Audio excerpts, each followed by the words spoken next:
Assalamu alaikum masu sauraronmu. Barkamu da wannan lokaci a cikin cigaban karatun littafin mai suna Dutse, kashi na 19 na marubuciya Sajida, wanda yake zuwa muku a cikin wannan channel ta mai suna Maman Hanif Channel, wanda ni Maman Hanif nake karanto muku. Lokaci da ya ji hannayensa a saman tebur ɗin kafin ya ɗau hannunsa na dama ya daki tebur ɗin da ɗan ƙarfin da ya saka ta. A burgice tana jin tsaki ta ɗago kanta. A hankali ta saka idanuwanta masu ɗauke da launin barci a cikin nasa masu ɗauke da kakkausan kallo da yanayin fushi a cikinsu.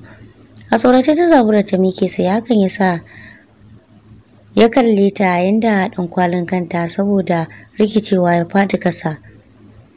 Saman ɗaya hannun nasa da ke saman tebul ɗin kafin ta fito da sauri ta zagaye shi ta koma gefen kujerarta da aka ce ta da ce ta zauna a rikici. Sai kuma ta kuma miƙewa tuna maganar madam da ta ce ta tsaya sai sanda ya zauna. Haɗe hannayenta ta inda shi kuwa me zai yi banda tsara mata ido. Mamakinta yana neman halaka shi kafin ya miƙe tsayinsa gabaki ɗaya. Ya ƙara ƙare mata kallo. Yana fitar da dukkan abin da ya dace. Yana kisma dukkan abin da ya dace a cikin zuciyarsa kamar da hukuncin da zai mata. Kai hannunsa ya ciro wata 'yar ƙaramar bindigarsa da ke jikinsa ya ajiye ta a saman tebur ɗin. Yana mai binta da idanuwan nan nasa. Tamkar za su sumar da mutum idan ya tsaya yana kallon mutum saboda ɓacin rai. Cikin kakkausan murya ya ɗago yana kallonta ya ce, "Yaya sunanki?" Munira ce ta ɗago a sanyaye ta ce, "Munira." Bakin nata ya kalla kafin ya tsana fuskarsa ya gida kansa da yan yatsunsa ya nuna mata wajen zama yana jira ya ga ikon Allah. Shin zaman za ta yi ko me? Haka Munira ta gyara tsayuwarta ta zauna abinta tana kara sunkuyar da kanta. Sai dai bata karasa saman ba ta ji wata irin razananniya firgitacciyar tsawar da ta taɓa ta. Wacce har ta firgice tana neman ta faɗi ƙasa. Bata karasa miƙewa kan kafafuwanta ba ta ji an jijjiga ta daga zaunen da take. An yi baya-baya da ita an haɗe ta da jikin bango. Kafin cikin yaren turanci da kyar take ganewa ya shiga faɗin. Wace ce ke? Me kike takama da shi a duniyar marasa kunya? Wani mataki kika taka a duniyar 'yan ta'adda? Wace ce ke?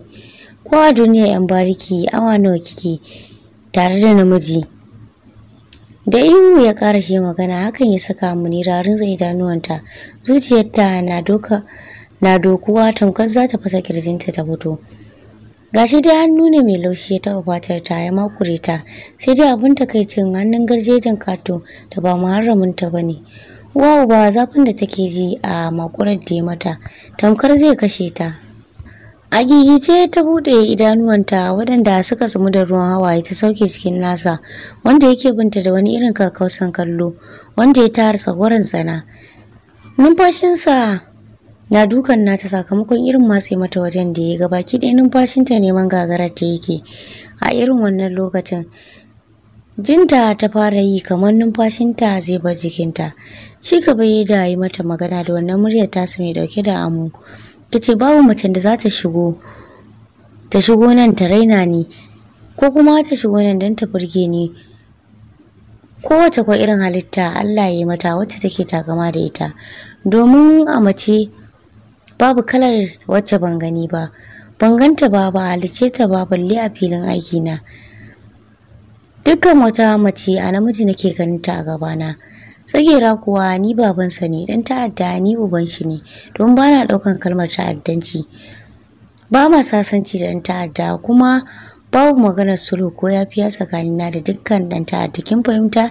Ya karasa da wata irin tsawar ta saka Munira kuma rintsa idanta.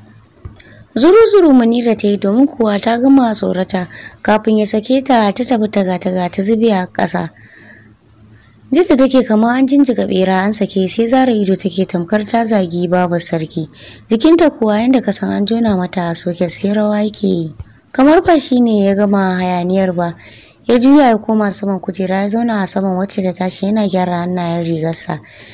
Da suka dan jawa zuciyarsa cike da takaicin wannan rana da shi ya je kai hannunsa jikin mace ba dan yayi wani abin da ita ba sai dan yayi mata kashedi. Ashe shi ma zai iya aikata wannan shirma.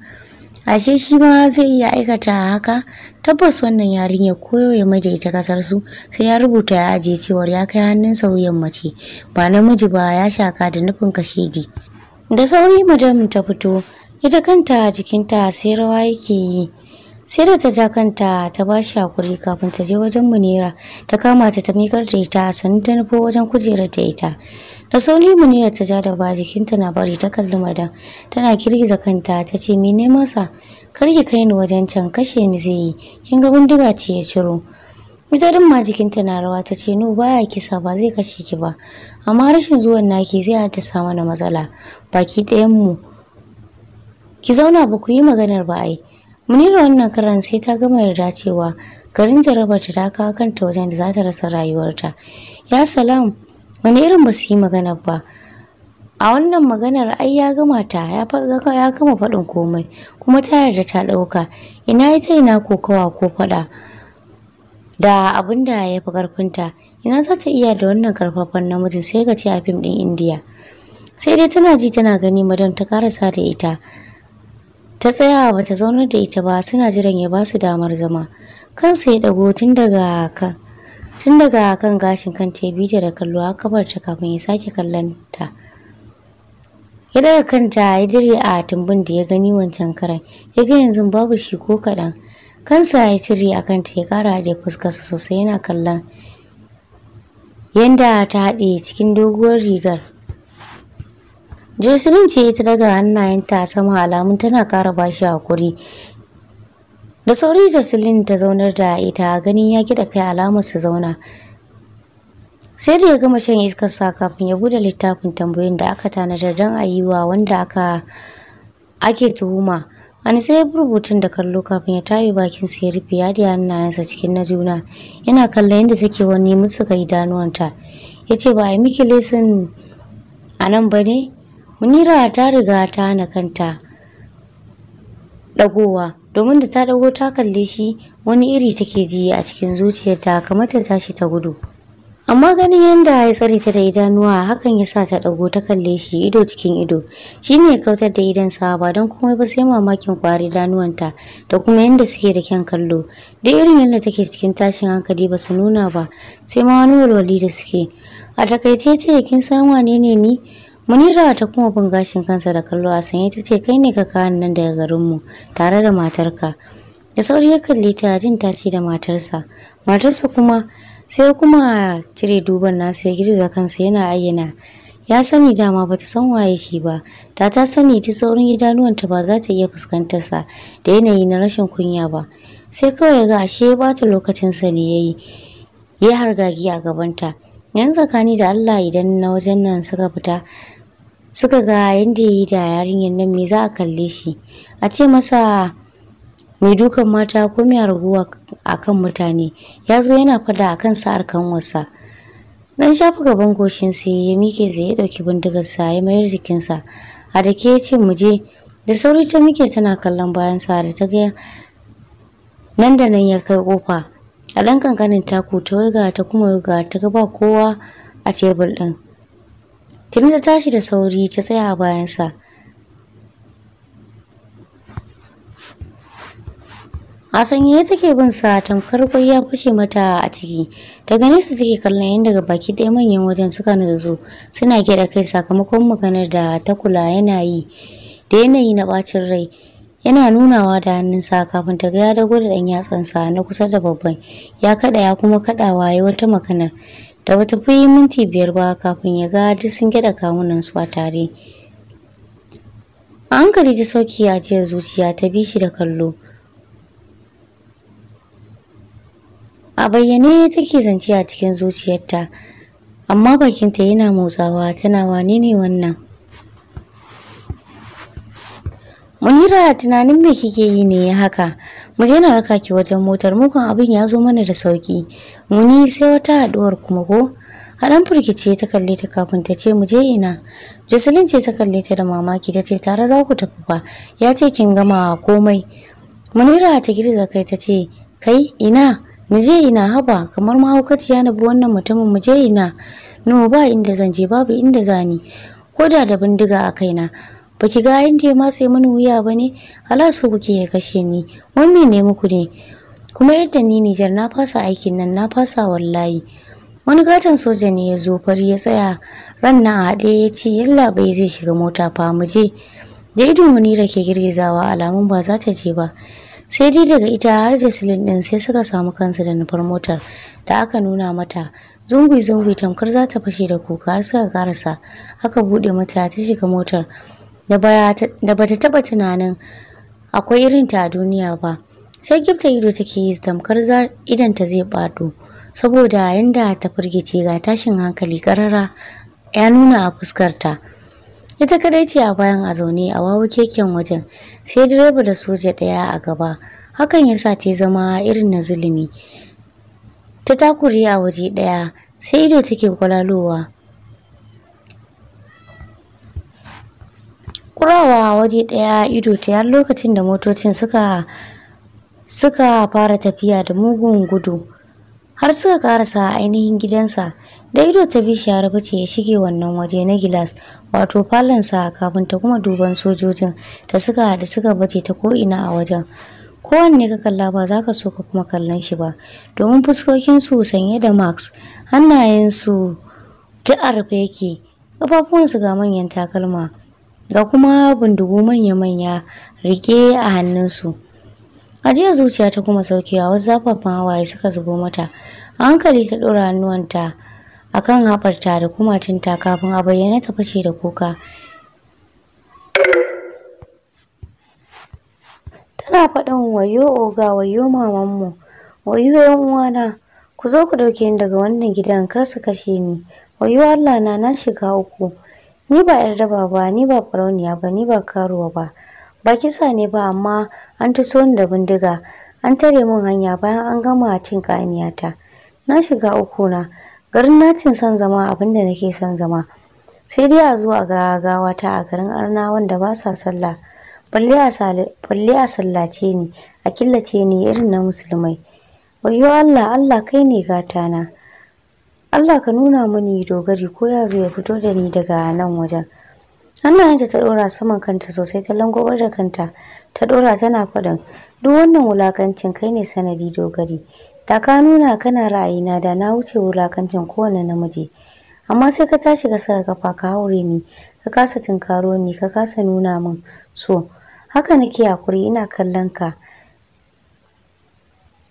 Domin kuwa ka ji ka zo gare ni.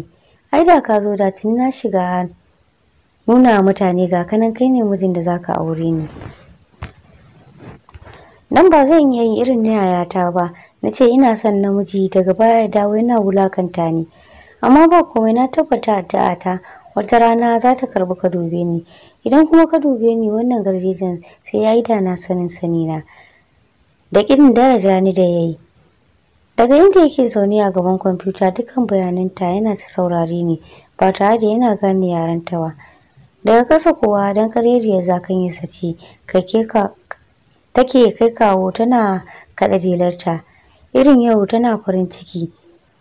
Ga ta ga wanda ya ajiye ta ya dawo daga yawacensa suna zaune. Da sauri ya shiga daddana kwamfutar nasa yana ta aikin neman yarukan kasar Nijar. Har kuwa take aka zubo mai kusan yare 8. Anise ya ci gaba da aikinsa ya nemi apps din da zai fassara maka yaruka. Kasancewar duniya an ci gaba kana daga zaune za ka yi abin da kake so. Sai ta maganganun ya dukkan yarukan da aka jera banda larabci. Domin yan san ba larabci take yi ba ya tafi yawanka. Hankali kwance da abin da zai yi. Ga zakanyarsa duk inda ya bi tana biye da shi haka kuma yana mata hira. Yana dan murmushi ita ma ta kan dira kafafuwarta. Tamkar ta samu jikin dan uwanta kowa idan ta kwanta. Hankali kwance ba tsoro yake biye mata. Har ya je wanka ya zo ya canja kayan jikinsa ya shirinsa tsaf. Yana ayyana sharban da ya kawo mata gidansa. Saboda tafiye-tafiyen nan da ya da iyayensa kuma maman shi tana samun ido. A hankali ya furta aure zan je na yi. Bayan ya gama ne ya zo ya tsaya a gaban kwamfutar nasa ya san yanzu ta gama hada dukkan abin da yake so ya ji. Tsayawa ya ji abin da take faɗa amma dai bata fassara mai kalmar dogari ba. Jin ba shirme ne kawai sa shi yin saki. Ya ce wannan yarinyar mahaukaciya ce dai, kila ganewa ne ba su yi ba. Domin kuwa bai ji wani abin kirki da ta faɗa ba. Da ya gane ba abin kirki ba ne ta zo yin cutar da su, a yanzu zai kashe ta ya harbe ta kowa ma ya huta. In ya so ya tura a kasar da labarin ta mace. In kuwa bai ga haka ba dole zai kai wa ma ita a yau. Daga baya ya ci gaba da bin dukkan motsinta. Dan shi san ba yadda da mutane sai ya bi ka daki-daki ya ga baka tare da wani abin cutarwa. Fitowa ya yi zakanyarsa tana bin sa suna tafi. Ido ta kwalalo ga baki daya lokacin da ta ga yadda zakanyar nake ta makalkalarsa tana juyi. Rikicewa ta yi don tuna ta fara fitsari. Tana zaro ido ta ce shikenan ni kuma zaki ne ajalina. To masu sauraro, a nan zan dakata sai ku biyo mu a lokaci na gaba insha Allah. Ni ce taku kamar kullum Mama Halim nake cewa a yi saurare lafiya.